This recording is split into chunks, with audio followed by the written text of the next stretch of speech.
Ya, halo pemirsa, apa kabar Anda hari ini? Langsung dari studio IDX Channel Jakarta, saya Prasetyo Wibowo kembali menyapa Anda dalam program Market Review yang akan mengupas isu-isu yang menjadi penggerak ekonomi di Indonesia. Live streaming kami bisa Anda saksikan juga di idxchannel.com. Dan langsung saja kita mulai Market Review selengkapnya.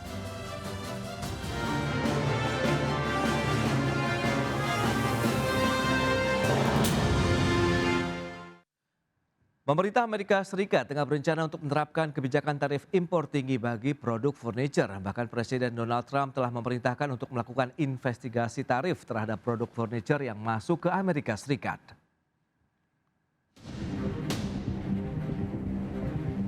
Presiden Amerika Serikat Donald Trump kembali membuat gebrakan baru terkait dengan kebijakan tarif resiprokal yang telah membuat ekonomi dunia panas dingin. Kali ini Presiden Trump berencana untuk memberlakukan tarif impor tinggi untuk aneka produk furnitur yang masuk ke pasar Amerika Serikat. Bahkan Presiden Trump telah memberikan instruksi berupa langkah investigasi terhadap impor produk furnitur yang akan berlangsung selama 50 hari ke depan. Langkah investigasi akan dilakukan di bawah Undang-Undang Section 232 yang memungkinkan pemberlakuan tarif baru atas dasar alasan keamanan nasional. Kebijakan terakhir Presiden Trump ini pun sontak membuat terkejut pelaku industri mebel dan kerajinan di tanah air. Himpunan Industri Mebel dan Kerajinan Indonesia atau HIMKI seperti dikutip media berharap pemerintah mau ikut membantu kembali dalam melakukan diplomasi terkait menerapkan tarif tambahan khusus untuk produk furnitur. Sebab Amerika Serikat masih menjadi pasar utama furnitur dan kerajinan Indonesia. Berbagai sumber untuk ID Action.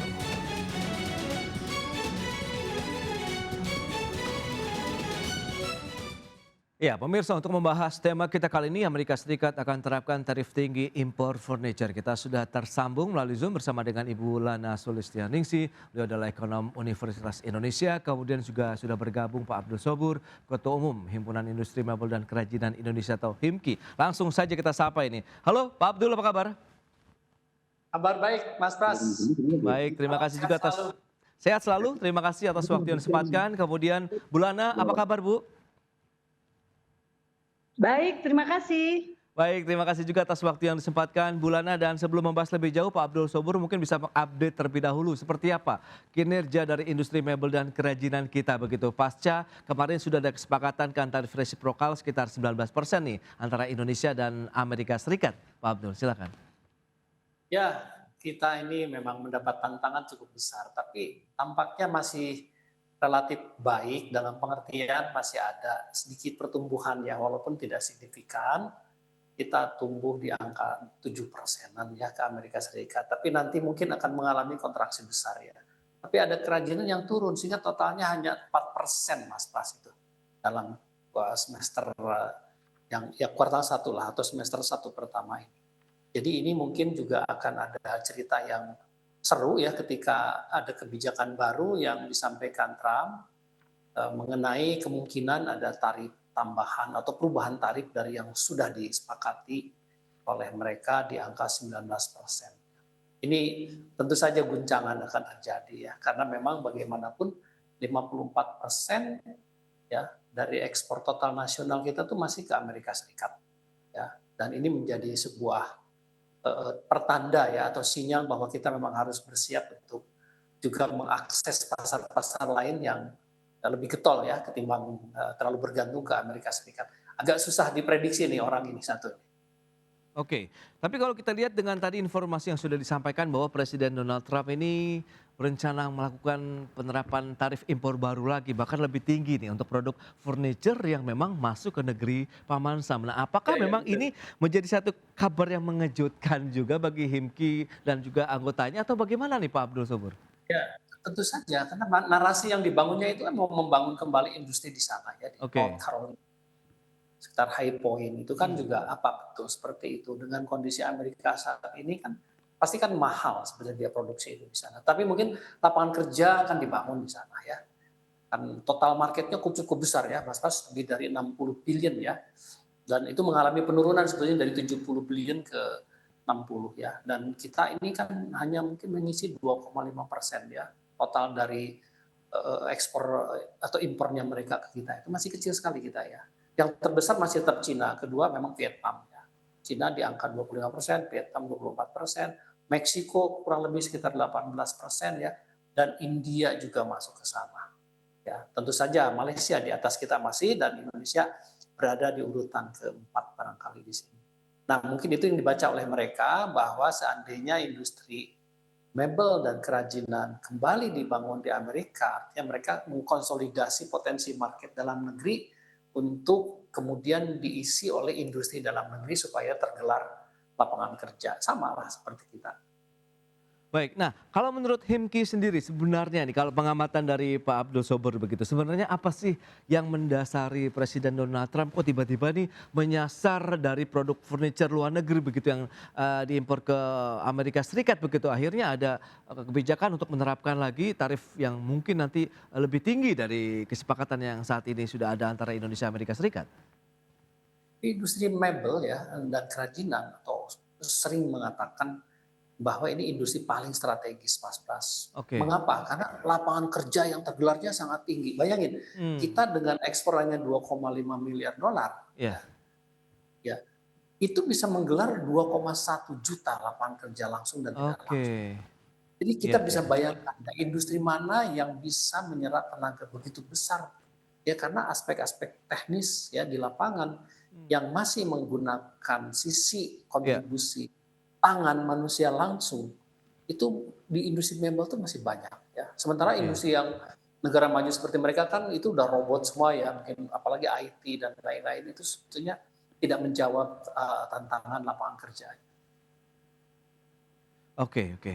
Nah, kita akan ke Bulana. Bulana, dari pengamatan Anda begitu, melihat kondisi saat ini dari industri manufaktur pengolahan yang sudah disampaikan oleh Pak Abdul Sobur ini menjadi salah satu sektor industri yang diharapkan memang menjadi penyerap ya tenaga kerja yang cukup banyak yang masif begitu di Indonesia. Menurut pengamatan Anda dan analisis Anda Bulana terkait dengan adanya kebijakan baru, gebrakan baru ini dari Presiden Donald Trump yang akan menerapkan tarif impor lebih tinggi untuk produk furniture yang masuk ke Amerika Serikat.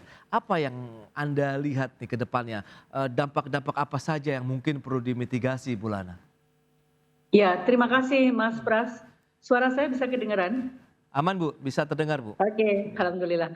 Ya, eh, ini satu pelajaran ya buat Hmm, kita ya, bahwa ternyata tarif resiprokal itu belum mencakup seluruh dari semua sektor yang ada. oke.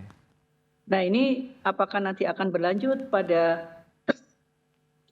sektor-sektor yang lain atau tidak? Jadi ini perlu juga kita mengantisipasi dan memastikan bahwa kejutan-kejutan ini mungkin masih akan ada ke depannya. Baik, dan kita tahu juga bahwa Presiden Donald Trump dikabarkan tengah merencanakan investigasi tarif besar-besaran nih terhadap Ya. produk furniture impor yang masuk ke Amerika Serikat 50 hari ke depan begitu. Nah, apakah Anda melihat peluang potensi Indonesia misalnya begitu untuk melakukan upaya diplomasi kembali, bagaimana melakukan negosiasi lagi dengan pemerintah Amerika Serikat ini masih terbuka tidak menurut pandangan Bulana? Iya, kalau melihat seperti ini, memang negosiasi ini harus terus berlanjut ya Mas Pras. Oke, Karena ya itu tadi, semula tarif resiprokal 19%, masih ternyata masih ada tarif-tarif yang lain gitu terkait sektor yang berbeda. Nah ini juga memang harus terus-menerus dilakukan negosiasi karena tadi seperti kata Pak Subur menyampaikan tenaga kerja di sektor yang kita melakukan ekspor ke Amerika, termasuk furniture, itu sebagian besar adalah tenaga kerja, semua adalah industri yang labor intensif. oke. Sehingga risikonya memang ada di ketenaga kerjaan. Nah cuman memang perlu ada strategi komunikasi tidak hanya dengan pemerintah G2G, tapi juga dengan asosiasi bisnis yang ada di sana. Katakanlah kita bicara dengan asosiasi bisnis furniture yang ada di Amerika. Apakah bisa dilakukan semacam pricing strategi yang berbeda dari yang sebelumnya? Jadi ada kesepakatan di antara bisnis to bisnis, Mas. Tidak hanya G2G. Oke, Berarti bisnis to bisnis juga harus dikuatkan lagi begitu ya Iya, koordinasinya. Kemudian juga G2G peran pemerintah juga nih untuk bisa melakukan pendekatan lagi kepada pemerintah Amerika Serikat. Nah, Himki melihat iya. bagaimana ada proses investigasi ini yang disarankan atau diperintahkan oleh Presiden Trump sendiri nih untuk melihat seperti apa sih mungkin ya importasi dari produk-produk furniture yang masuk ke Amerika Serikat. Nah, Himki sendiri melihat 50 hari waktu yang disediakan ini apa yang bisa kita cermati, momentum apa yang bisa dimanfaatkan ini Pak Abdul Sobur? Ya, betul sekali ya. Selain diplomasi high level ya yang dilakukan oleh pemerintah, dan kebetulan kan duta besar kita sudah dilantik dan saya yakin Profesor Dr. Indroyono akan menjalankan fungsi dengan sebaik-baiknya. Oke, Tetapi juga betul apa yang disampaikan Lana tadi bahwa seharusnya sudah lebih awal kita memulai berkomunikasi atau berhubungan langsung dengan yang disebut Small Business Administration atau SBA di sana. Karena bagaimanapun kan mereka yang punya posisi di lapangan sebagai pelaku industri, pelaku perdagangan. Ya. Bahwa mereka akan memastikan kepada pemerintah, kepada Kongres dan banyak pihak bahwa barang Indonesia ini diperlukan. Ya, narasi itu harus dibangun dan kita kurang di sana dibanding misalnya Vietnam atau Malaysia dan negara-negara lain yang sudah jauh lebih intensif. Bahkan mereka sudah punya perwakilan dagang atau disebut trading hub. Kita kan belum. Nah, trading hub ini kan berfungsi memberikan narasi positif bahwa barang kita bagus dan murah loh. Nah, Indonesia belum. Barang kita Indonesia ini kan bagus tapi harganya oke juga kan. Nah, itu yang oke. penting. Supaya apa? Dari dua sisi kita jaga hubungan komunikasi sehingga kita bisa bertumbuh ke sana. Bayangin Mas Pras ya, 60 billion market di sana saat ini. Ya, itu besar sekali. Kita kan baru di angka 1,2 miliar dolar. Itu kan berarti kurang dari 2% sebenarnya. Baik itu dia masih ada potensi yang perlu kita lihat begitu dan masih ada waktu juga yang tersisa. Kita akan bahas lebih jauh nanti di segmen berikutnya Pak Abdul Sobur Bulana. Kita akan jeda dulu sebentar ya. Dan pemirsa pastikan Anda masih bersama kami.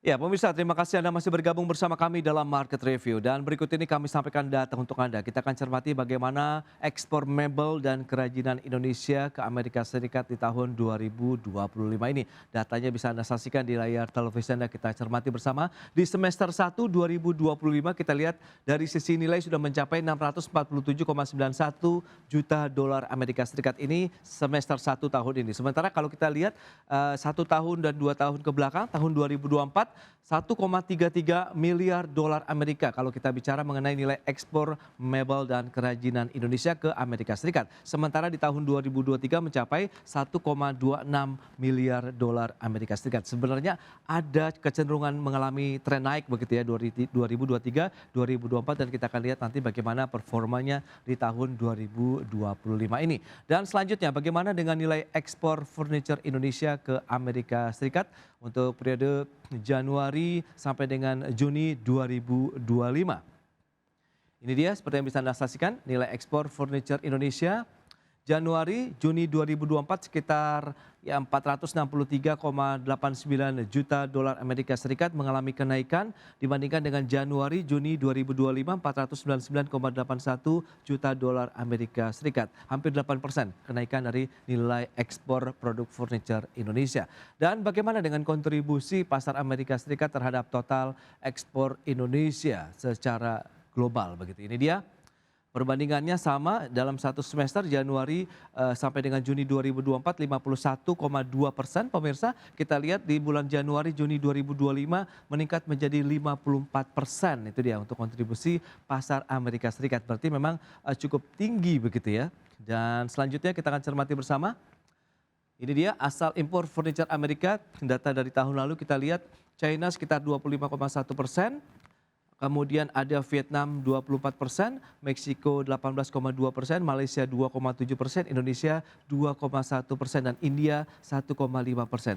Ini dia kue ataupun pasar dari furniture ya di Amerika Serikat, dan Indonesia harusnya bisa melebihi lagi begitu. Dan kita akan lihat nanti strateginya seperti apa, dan kita akan lanjutkan kembali perbincangan bersama dengan Bulana dan juga Pak Abdul Sobur. Nah itu dia, dengan beberapa data tadi yang sudah disampaikan Pak Abdul Sobur, lantas bagaimana Anda melihat potensi yang masih bisa kita kuatkan lagi nih untuk melihat pangsa pasar Amerika Serikat yang Anda katakan ya cukup besar tentu nilainya, kemudian volumenya juga untuk Indonesia, Pak Abdul Sabur?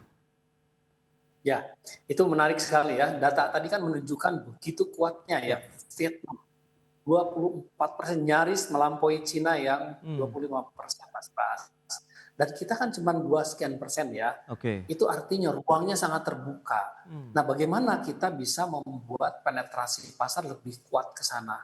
Jadi yang tadi saya sampaikan, memang sudah waktunya pemerintah mendukung kita untuk membuat kayak semacam trading hub, Oke. ya, atau permanent display di Amerika Serikat yang untuk memastikan bahwa narasi produk kita ini kuat, ya. Kita bukan hanya sekedar desainnya yang bagus, memastikan bahwa industri didapat dengan kayu yang legal dan masuk pada kategori yang kita naik gitu ya ke level menengah atas. Oke. Hanya itu yang bisa kita lakukan. Karena mungkin dengan kita bertarung sama Vietnam atau Cina di produk yang katakanlah manufaktur besar itu agak berat ya. Tapi kita masuk ke wilayah yang disebut niche market. Itu mungkin kita akan bisa berhasil sehingga pangsa pasar ke sana katakanlah kontribusinya meningkat minimal 2 kali lipat yang kami targetkan di Hinki itu kan. Oke. Sejauh ini mungkin bisa mencapai di angka katakanlah per 1 tahun ini bisa 2 kali lipat saja, itu lebih baik.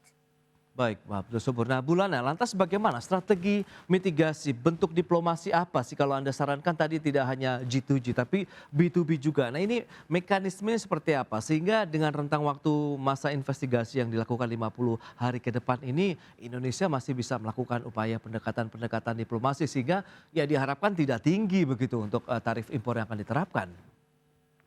Silakan Bulana. Ya. Ya, terima kasih Mas Pras, Pak Sobur.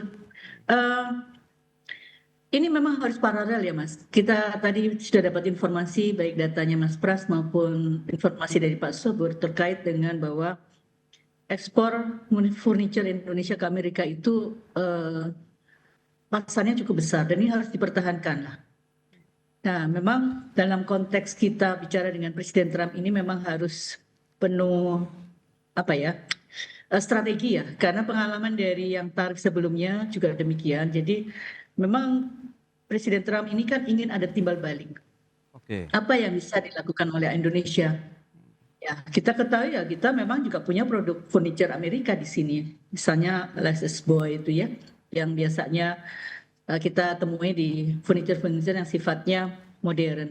Sementara dari furniture kita kan sebagian besar barangkali furniture yang sifatnya dengan motif yang unik, yang tradisional gitu ya. Nah, jadi perbedaan yang seperti ini tadi Pak Sobur bilang perlu ada display yang permanen di sana, itu juga diperlukan supaya tadi paralel antara G2G dan B2B itu harus dilakukan. Dan kemudian kita bisa membeli apa? Ya, karena pengalaman tarif yang sebelumnya juga seperti itu. Setelah kita bicara dengan Presiden Trump, terus kemudian kita bisa tunjukkan juga bahwa furniture Amerika juga ada kok di Indonesia dan cukup ramai juga gitu ya dibeli oleh konsumen Indonesia, sehingga komunikasi itu memang diperlukan sih B2B itu untuk memastikan kepada pemerintah Amerika bahwa selama ini mereka juga diuntungkan dengan pasar Indonesia. Jadi mestinya sudah merupakan win-win ya kondisi yang sekarang ya. Kita kan juga tidak menutup pasar furniture di Amerika di Indonesia.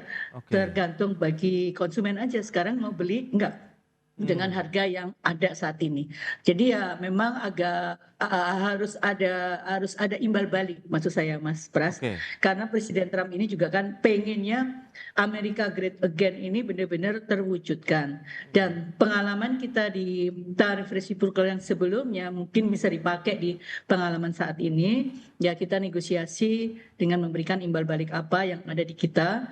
Nah, sebetulnya kalau ada tarif gini kan yang rugi itu sebenarnya masyarakat Amerika ya Mas Pras. Oke. Karena kan dia membeli harga dengan lebih mahal.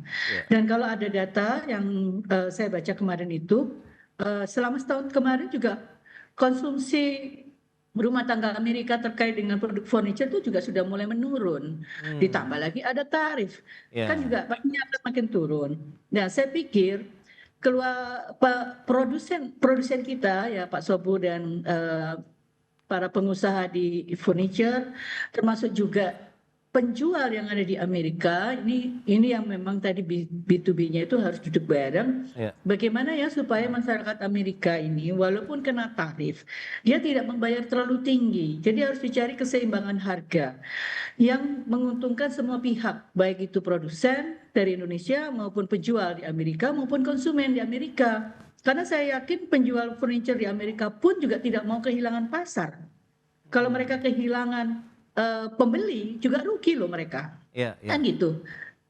Oke, Ya. itu dia. Nah, ya harus paralel sih Mas antara Ya. B2B, G2G dan tadi usulan untuk punya display yang permanen. Oke. Dan memang terus-menerus harus dilakukan negosiasi dan komunikasi dengan pemerintah Amerika ya dan bisnis di Oke. sana. Nah itu dia mekanismenya seperti apa mungkin Pak Abdul Sobur bisa menjelaskan nanti di segmen berikutnya. Kita akan jeda dulu sebentar Pak Abdul Sobur dan juga Bulana. Dan pemirsa kami akan segera kembali usai pariwara berikut ini.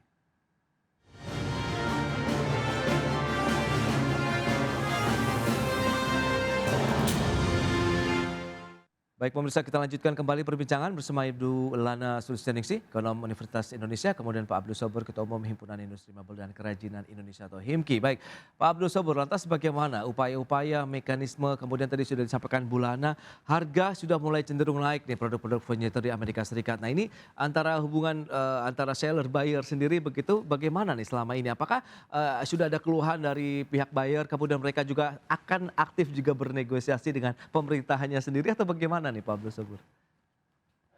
Udah pasti memang kalau tarif itu tinggi, yang menanggung adalah masyarakat Amerika Serikat. Namun dalam hal ini kan persaingan itu terjadi bahwa kami Indonesia ya berhadapan dengan Vietnam tentu saja, Malaysia, kemudian China, bahkan dari tetangga mereka yang kita mengenal Meksiko tiba-tiba menjadi produsen furniture karena mungkin akses market yang dekat. Tetapi kalau dari porsi yang tadi disampaikan, angkanya menarik untuk kita dorong terus pertumbuhan ke sana. Oke. Maka jawabannya kami mengusulkan kepada pemerintah dalam hal ini, segera kita membangun yang disebut market hub atau permanent display yang kita akan jadikan tempat untuk campaign. Campaign dalam pengertian bahwa barang Indonesia ini bagus, keren, harganya terjangkau, dan tidak kalah dengan Vietnam, apalagi dengan Malaysia dan Cina. Dan di situ kita akan memastikan bahwa ketika dorongan atau dukungan dari pemerintah itu cukup masif, HIMKI optimis bisa meningkatkan porsi dari kontribusi ekspor nasional kepada Amerika Serikat. Oke. Dan pada gilirannya lapangan kerja di sini tergelar lebih banyak. Gitu Mas Pras. Ya, langkah lain optimalisasi mungkin diversifikasi negara tujuan ekspor, kemudian upaya menjadi tuan rumah di negeri sendiri begitu yang Pak Sobur pernah sampaikan ini bagaimana? Sudah merupakan pakem ya dari kami bahwa katakanlah sekarang ada Indonesia Uni Eropa CEPA itu kan juga menjadi sesuatu yang sangat menarik ya. Namun kan ini baru komitmen politis ya, di lapangan mungkin perlu 1 atau 2 tahun ya implementasinya. Dan kemudian juga kita sudah melakukan upaya untuk menerobos ke pasar-pasar di Middle East yang lagi tumbuh ya sekarang. Kemudian masuk ke India juga. Dan jangan lupa pasar ASEAN sendiri ya. Karena kita sebetulnya dengan ASEAN ini juga cukup dekat ya. Ini kan baru mungkin hanya kurang dari 4%, itu harus kita galakan juga ya. Tetapi karena porsi tadi 54% ke Amerika Serikat itu signifikan, bukan hanya harus dipertahankan tapi ditingkatkan Mas Pras, karena daya beli di sana kan relatif memang lebih tinggi daripada negara-negara yang kita maksud tadi. Oke. Nah, Bulana, lantas bagaimana proyeksi Anda terkait dengan industri pengolahan seperti industri mobil dan kerajinan ini? Mengingatkan manufaktur ini memang menjadi motor penggerak ekonomi Indonesia begitu ke depannya dengan tantangan yang dari global, kemudian domestik juga masih ada saat ini. Anda melihat bagaimana ke depannya? Ya, kalau kita lihat dari perspektif ekspor, saya setuju sekali bahwa memang harus ada diversifikasi pasar. Memang harus dimulai walaupun masih kecil, tapi harus mencari pasar baru itu memang diperlukan. Dari dulu PR kita seperti itu. Oke. Yang kedua adalah tentunya dari high cost ekonomi yang ada di dalam negeri ini juga harus terus-menerus dibenahi, Mas Pras. Ini PR yang dari dulu juga selalu ada dan mungkin Pak Sobur bisa nanti ya menyampaikan bahwa high cost ekonomi ini juga menjadi kontribusi harga kita yang relatif tadinya ya mungkin nggak terlalu kompetitif gitu loh dengan negara-negara kompetitor kita dari Vietnam, dari negara-negara lain yang juga menjual furniture ke Amerika. Namun kan kita punya spesifikasi furniture yang berbeda, yang nggak ada lah ditemui tempat lain. Misalkan motif rotan yang sangat disukai oleh pihak luar, di luar negeri gitu ya. Dan kita punya keunikan itu yang memang harus tetap dijaga dari keunikan tadi. Oke. Nah, tadi udah high cost ekonomi di dalam negeri, buka pasar baru, dan tentunya tadi komunikasi yang terus-menerus dengan pihak bisnis di sana, dan mencari titik tengah harga yang terbaik. Karena saya yakin konsumen di sana juga nggak akan mau beli yang mahal. Nah, ini juga sudah dilakukan juga oleh Vietnam. Mereka mau menurunkan margin keuntungan dari perusahaan, sementara dibayar di Amerika juga mau menurunkan margin keuntungannya, sama-sama menurunkan margin keuntungan, sehingga dapat titik temu harga yang terbaik buat konsumen. Nah, cuman masalahnya di kita kalau produsen menurunkan margin keuntungan kemudian dengan high cost ekonomi yang masih juga tinggi di sini, ya mungkin berat juga gitu loh bagi pengusaha. Dan tentunya kita harus ingat, kita tolong kita selamatkan produk dalam negeri, tenaga kerja di dalam negeri. Ya. Jadi isu terkait go lokal, buy lokal, itu terus-menerus harus dikuatkan.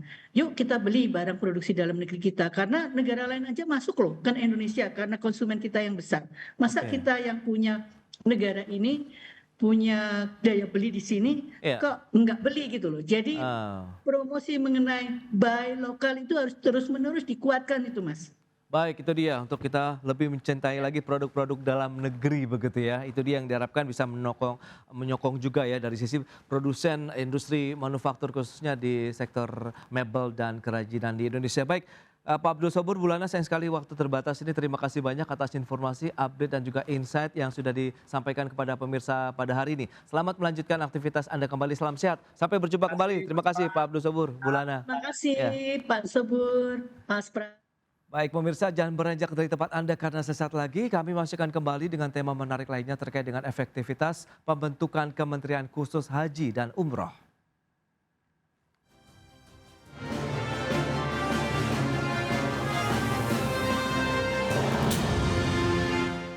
Ya pemirsa, Kementerian Hukum menyepakati inisiatif Komisi 8 DPR RI terkait dengan rencana perubahan status Badan Penyelenggara Haji menjadi Kementerian Haji dan Umroh. Dan dengan adanya Kementerian Haji dan Umroh, maka nantinya penyelenggaraan ibadah haji dan umroh tidak lagi diatur oleh Kementerian Agama.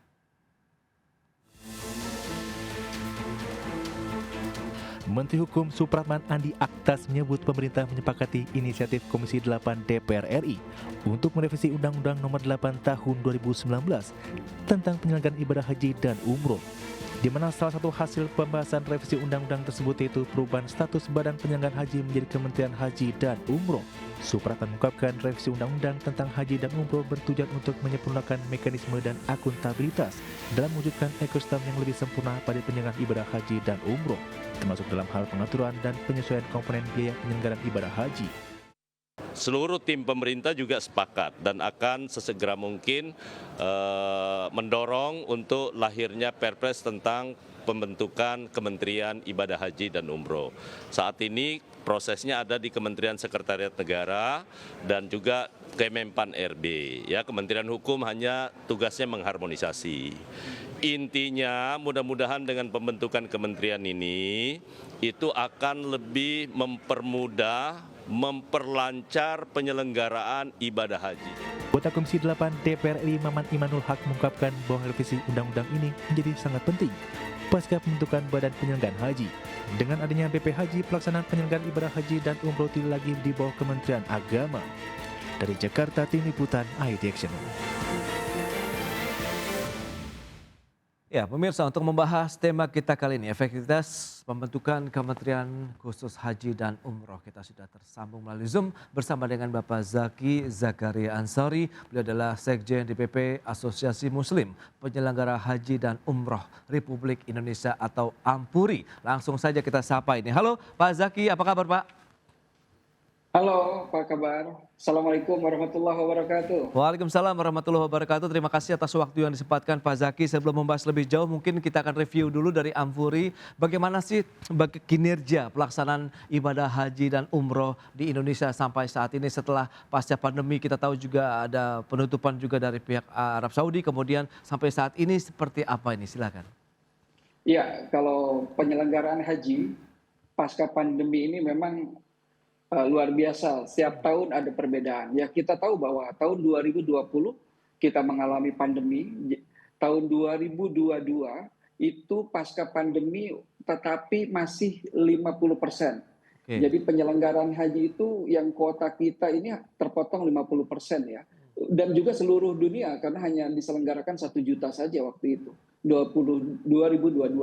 Nah, 2023 itu penyelenggaraan haji tentu sudah menjadi normal ya, dan kuota kita juga kuota Indonesia itu sudah kembali di 221.000 seperti sebelumnya ketika normal. Cuma memang ketika 2022 itu kuota kita terpotong hampir 50%, hanya 100.000. Terus kemudian kalau evaluasi kita di tahun 2024 alhamdulillah kuota kita bertambah ya, selain yang kuota asli yaitu 221.000, kita bertambah 20.000 saat itu 2024 ya. Nah, kuota ini kenapa saat itu bertambah ya, memang itu hasil dari kunjungan Bapak Presiden saat itu Pak Jokowi ke Arab Saudi, dan Arab Saudi memberikan kuota tambahan sebanyak 20.000. Dan ketika awal Januari 2024 itu muncul Taklimatul Hajj atau SK tentang pembagian kuota itu. Pembagian kuota saat itu memang kita tahu bahwa 20.000 itu jumlah yang begitu besar. Tentu kalau untuk haji reguler tentu persiapannya perlu panjang ya. Penyiapan nilai manfaat subsidi dari pemerintah juga perlu dipertimbangkan saat itu. Apakah BPKH menyanggupi dengan tambahan 10.000 atau tidak. Oleh karena itu saat itu selain acuannya adalah Undang-Undang Nomor 8 2019 tentang pembagian kuota haji reguler dan juga haji khusus 928%, tetapi ada di pasal 9 memang Menteri Agama berhak juga dengan mempertimbangkan berbagai aspek memutuskan kuota ya. Jadi saat itu memang muncullah hasil 50-50. Kemudian kalau untuk evaluasi 2025, alhamdulillah ya, kalau tahun ini secara umum kalau haji khusus yang ditangani oleh PIHK Indonesia ya berjalan lancar. Cuma memang kalau untuk haji reguler ya kita mungkin tahu ada beberapa kendala karena memang Indonesia masih memerlukan adaptasi ya. Ada hal-hal yang perlu kita beradaptasi dengan sistem yang dikeluarkan oleh Kerajaan Arab Saudi. Tentu Kerajaan Arab Saudi juga beradaptasi dengan sistem yang mereka keluarkan sendiri karena ini sistemnya baru ya, multi syarikah. Nah, Indonesia juga yang awal sebelum tahun-tahun sebelumnya syarikahnya hanya 1 syarikah. Tahun 2025 memang menjadi 8 syarikah. Yang biasanya penerbangan hanya Saudi Arabia dan Garuda, tahun ini pertama kali dalam sejarah 2025 ini masuklah penerbangan domestik Indonesia Lion untuk penyelenggaraan haji. Tentu hal-hal baru inilah yang memang perlu adaptasi yang luar biasa dari Kementerian Agama ya. Saat ini kan memang 2025 masih dikelola oleh Kementerian Agama. Sehingga muncullah terpisahnya pembimbing dengan jamaah, suami dengan istri, ya itu memang perlu adaptasi saja. Jadi tapi secara umum insya Allah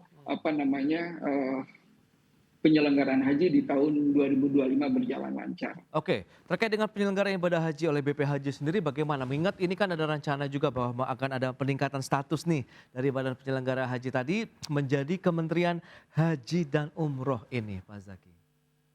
Ya, BPH mungkin sekarang masih belum ya, tetapi hari ini insya Allah BPH ini akan bertransformasi menjadi sebuah kementerian. Oke. Nah, kita sudah mendengar bahwa hari ini, hari Selasa ini, insya Allah akan ada pelantikan bahkan ya, pelantikan Kementerian Haji dan Umroh Republik Indonesia.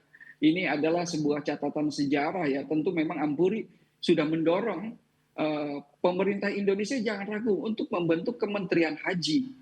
Untuk membentuk Kementerian Haji. Kita sudah Ampuri ini secara konsisten dan komitmen mulai dari Oktober 2024 tahun lalu, bahkan ketika BPH ini belum terbentuk, kami mendorong kepada pemerintah sudah langsung saja membentuk Kementerian Haji dan Umrah. Ya, sejak Oktober tahun lalu mungkin di media sudah banyak juga Ampuri mendorong pemerintah untuk membentuk Kementerian Haji. Tetapi alhamdulillah tahun ini terwujud ya ini mungkin bukti dari kepedulian Bapak Presiden Prabowo ya juga tentu dipertimbangkan oleh Komisi 8 DPR RI sehingga BPH ini betul-betul menjadi sebuah kementerian. Oke, Pak Zaki, urgensi dari pembentukan Kementerian Haji dan Umroh menurut Ampuri itu di bagian yang mana? Sehingga memang kita butuh penyelenggara begitu yang setingkat menteri atau kementerian begitu? Ya, yang pertama untuk peningkatan pelayanan, untuk tata kelola yang lebih baik, pengawasan, pembinaan, menyukseskan haji itu tidak mudah. Oke. Jangan lupa bahwa Indonesia adalah pengirim jamaah haji terbesar di dunia. Tidak ada negara lain jumlah jamaah hajinya melebihi Indonesia. Ini perlu dicatat. Ya artinya negara lain seperti negara kecil seperti Afghanistan saja ada yang namanya Kementerian Haji. Nah, apalagi Indonesia jamaah yang terbesar di dunia, tentu urgent sekali membentuk sebuah kementerian. Dan jangan lupa bahwa di Kemenak, ya mohon maaf ya, walaupun selama ini Kemenak sukses ya, selama 75 tahun sukses menyelenggarakan haji, tentu kalau ada sebuah kementerian yang fokus khusus mempersiapkan, mengelola penyelenggaraan haji mesti akan sukses. Karena di Kemenak sendiri ada 7 Ditjen ya, Direktorat Jenderal, ada beberapa lembaga di bawahnya. Tentu terlalu banyak beban kerja di Kemenak. Dengan adanya Kementerian Haji, insya Allah penyelenggaraan haji akan lebih sukses lagi dan lebih baik lagi ke depannya. Dan ya satu lagi, tentu penguatan hubungan G2G, hubungan diplomatik Indonesia dan Kerajaan Arab Saudi akan lebih mudah karena apple to apple, kementerian dengan kementerian. Artinya dalam hubungan diplomatik ini memang perlu adanya hubungan antara kementerian dan kementerian. Contohnya seperti misalkan Malaysia. Penyelenggara hajinya itu adalah tabung haji, lembaga tabung haji. Tetapi untuk hal-hal yang menyangkut MOU, kesepakatan, Kementerian Haji Arab Saudi tidak mau dengan tabung haji, tetapi dengan Kementerian Hal Ihwal Agama atau menteri di jabatan Perdana Menteri Hal Ihwal Agama. Itu dia. Gitu. Kita akan lihat sejauh mana efektivitasnya nanti, tapi tahan dulu jawabannya begitu Pak Zaki. Kita akan jeda sebentar ya, dan kita bahas nanti di segmen berikutnya. Dan pemirsa, pastikan Anda masih bersama kami.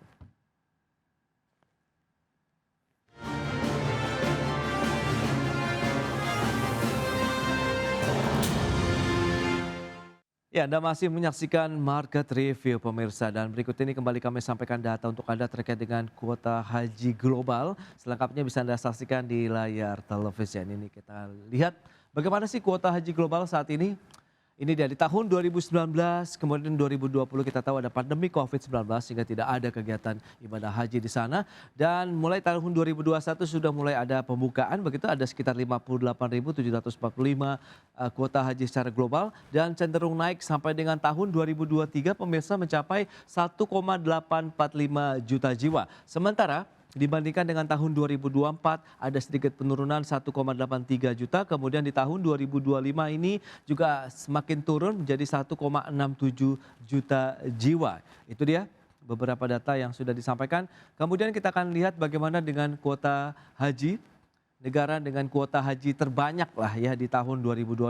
Seperti yang sudah disampaikan Pak Zaki, Indonesia menempati posisi teratas 221.000 jiwa. Kemudian menyusul Pakistan, India, Bangladesh dan juga Nigeria yang mencapai 95.000 jiwa untuk kuota haji secara global. Baik, kita akan lanjutkan kembali perbincangan bersama dengan Bapak Zaki Zakaria Ansori, Sekjen DPP Ampuri. Baik, Pak Zaki, dengan beberapa data tadi yang sudah disampaikan, nah ini menarik. Indonesia memang menjadi salah satu negara yang memberangkatkan jemaah haji terbesar di dunia begitu. Tapi dengan adanya pembentukan Kementerian khusus Haji dan Umroh, Anda katakan ini akan memudahkan dari sisi koordinasi, kemudian komunikasi dengan negara Arab Saudi begitu, karena tingkat menteri begitu yang diharapkan komunikasi ini terjalin. Benefit apa lagi yang mungkin bisa dirasakan? Mungkin tidak hanya dari sisi penyelenggara ataupun perusahaan-perusahaan penyelenggara ibadah haji dan umroh, tapi bagaimana dengan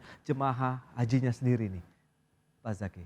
Ya, tentu benefit yang luar biasa yang perlu pertama diutamakan adalah untuk jamaah haji Indonesia. Masyarakat Indonesia yang menunaikan ibadah haji sebetulnya fokus utamanya di situ. Kenapa perlu ada kementerian adalah agar kementerian ini memang kinerja tahunannya fokus dalam peningkatan pelayanan.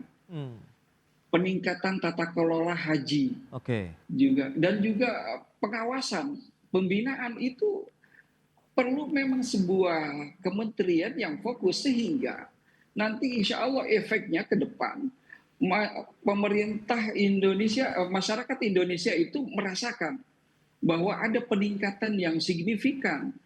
Akibat apa? Akibat fokusnya sebuah kementerian mengelola tugas-tugasnya. Jadi karena menyelenggarakan haji itu seperti mudah, tetapi ini satu hal yang sulit. Ya, pekerja haji memang 1 tahun sekali, tetapi persiapannya itu sepanjang tahun. Nah, ini banyak yang belum memahami gitu. Jadi memang sangat penting sekali adanya sebuah kementerian ya. Apalagi sekarang ini ada yang namanya kampung haji. Nah, ini tentu perlu ada sebuah kementerian yang mengawasi, ya, untuk yang mengawasi perkembangan, kemajuan, penggunaan kampung haji Indonesia yang akan didirikan di Mekah, Arab Saudi. Tentu kalau misalkan nanti akhirnya di bawah Kementerian Haji, tentu ini akan tugas kementerian ini ternyata banyak gitu, bukan hanya hajinya saja, tetapi bagaimana mengontrol, mengevaluasi perkembangan investasi Indonesia yang di Arab Saudi, yaitu melalui kampung haji ini. Nah, dari upaya kenaikan status ini dari BP Haji kemudian menjadi Kementerian Haji dan Umroh, Anda melihat berarti kan di sini ada masa transisi nih Pak Zaki. Nah, ini momen yang sangat krusial sekali begitu. Apa yang perlu dicermati sehingga ini menjadi milestone juga nih bagi pemerintah untuk penyelenggaraan ibadah haji berikutnya kan? Betul, transisi saat ini penyelenggaraan haji 2026 ini satu hal yang krusial. Satu hal yang krusial karena kalau kita lambat konsekuensinya, resikonya adalah pengurangan kuota haji 2026. Mungkin nggak kalau akan terjadi? Mungkin saja. Contoh tahun 2025 ini, India berkurang 52.000 kuotanya. Pakistan 67.000 kuotanya. Akibat lambat memenuhi timeline. Lambat memenuhi timeline sehingga negara itu dikurangi kuotanya. Nah, Indonesia juga begitu sekarang transisi nih. transisi hari ini moga-moga betul-betul dilantik Iya. ada Menteri Haji. Nah ini tugas pertama adalah segera memenuhi timeline. Karena satu timeline pertama ini kita sudah lambat, yaitu pemilihan lokasi Armuzna ya, baik di Arafah, di Mina, memilih lokasi ini sangat penting karena sebetulnya deadline-nya itu tanggal 23 Agustus kemarin.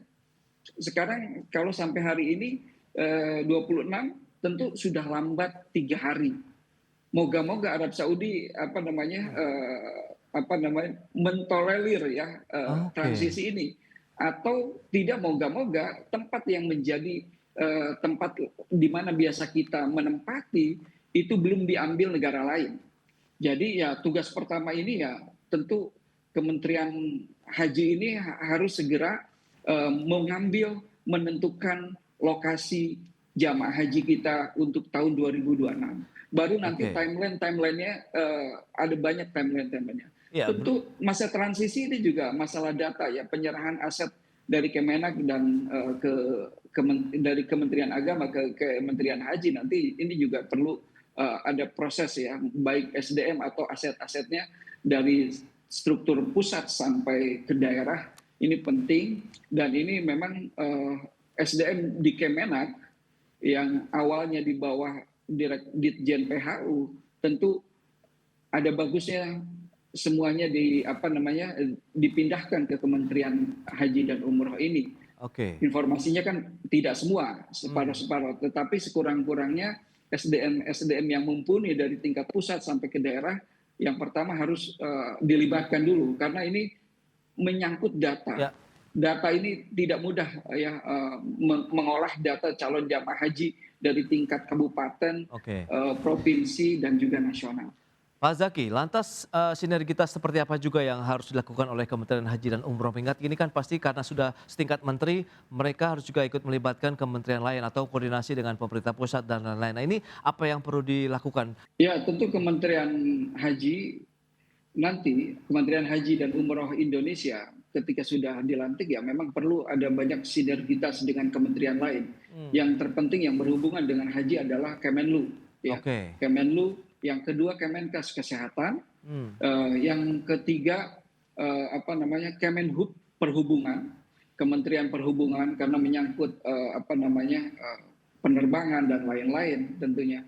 Terus juga Komdiji ya, Komdiji juga perlu dilibatkan karena ini menyangkut digitalisasi. Oke. Digitalisasi baik di Arab Saudi ataupun di Indonesia ini perlu ditingkatkan. Jadi itulah lebih kurang, dan juga tentu dengan pihak-pihak lainnya ya yang menyangkut dengan penyelenggaraan ibadah haji. Baik, itu dia. Semoga kita juga berharap cukup baik begitu ya ke depan begitu, bagaimana penyelenggaraan ibadah haji Indonesia akan semakin baik dengan hadirnya Kementerian Khusus Haji dan Umroh begitu, sehingga diharapkan yang paling utama adalah kita memberikan kepastian jumlah kuota untuk calon jemaah haji Indonesia di tahun-tahun berikutnya, sehingga mereka juga merasa mungkin lebih tenang pada saat melakukan ibadah haji nantinya. Pak Zaki, terima kasih banyak ini atas update informasi dan insight yang sudah Anda berikan kepada pemirsa IDX Channel pada hari ini. Selamat melanjutkan aktivitas Anda kembali. Salam sehat, Pak Zaki. Ya. Assalamualaikum. Salam sehat. Waalaikumsalam warahmatullahi wabarakatuh.